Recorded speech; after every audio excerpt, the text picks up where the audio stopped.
Madame, monsieur, bonsoir. Les conditions restent très perturbées, très agitées pour ces prochains jours avec une succession de perturbations attendues tout au long de la semaine avec du vent également en direction des côtes du nord-ouest. On a déjà retrouvé ce ciel particulièrement nuageux avec ce crépuscule qui se reflétait dans les nuages en direction de la Manche. C'était aussi le cas en direction de l'Isère cette fois-ci avec un ciel bien rougeoyant. On va retrouver de l'instabilité demain en direction de la Méditerranée et des Cévennes particulièrement avec une dépression qui se creuse au large du golfe de Gênes, apportant de forts cumuls de précipitations. À l'arrière, un front froid qui s'organise et qui va avancer dans les terres à partir de demain matin notamment. On va la retrouver de la Bretagne, du Cotentin en direction de l'Aquitaine, un ciel bien nébuleux dans la moitié sud, c'est quelques brumes et brouillards en direction du nord-est et puis de l'agitation déjà en direction de l'Hérault. En après-midi, ça va se généraliser vers le Gard, se renforcer avec des pluies plus intenses, localement orageuses. On gagnera un ciel variable dans la moitié nord de la France et puis notre perturbation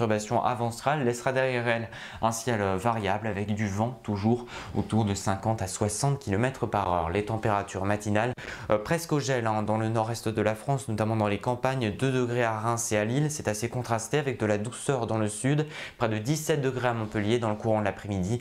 On grimpe parfois de 2 degrés par rapport à hier avec jusqu'à 20 degrés à Perpignan, beaucoup de douceur dans le sud et l'ouest du pays, plus de fraîcheur dans le nord, notamment 10 degrés à Lille. Les prochains jours avec cette perturbation qui va rentrer dans le pays, elle se sera déjà évacuée dans l'est avec le restant des averses, déjà une nouvelle qui arrive à l'arrière avec de fortes rafales de vent et beaucoup de pluie, entre les deux un ciel variable, toujours ces entrées maritimes. À partir de mercredi, le ciel se dégage dans le sud, toujours un ciel variable pour la moitié nord, nouvelle perturbation déjà qui arrive et qui va traverser le pays avec des températures en nette hausse à partir de jeudi. Elle restera sur le centre des régions pour vendredi également avec une faible activité. À l'arrière, les éclaircies reviendront à la faveur d'une dorsale anticyclonique.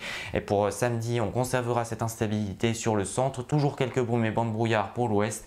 Et dimanche, peut-être un nouveau front beaucoup plus actif cette fois-ci avec peut-être un coup de vent et de fortes précipitations et une nouvelle hausse des températures très temporaire puisque ça pourrait rebaisser pour la semaine prochaine avec des pluies plus régulières à la moitié nord et des averses sur la moitié sud, comptées de 9 à 12 degrés pour les températures. Tout ceci reste évidemment à confirmer avec une fiabilité très limitée.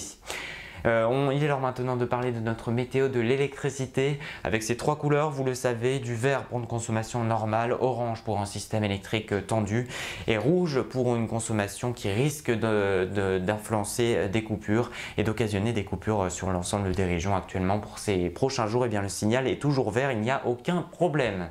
Demain, nous serons le 14 novembre, nous fêterons les Sidoines. Je vous souhaite une excellente soirée, j'aurai le plaisir de vous retrouver dès dimanche prochain.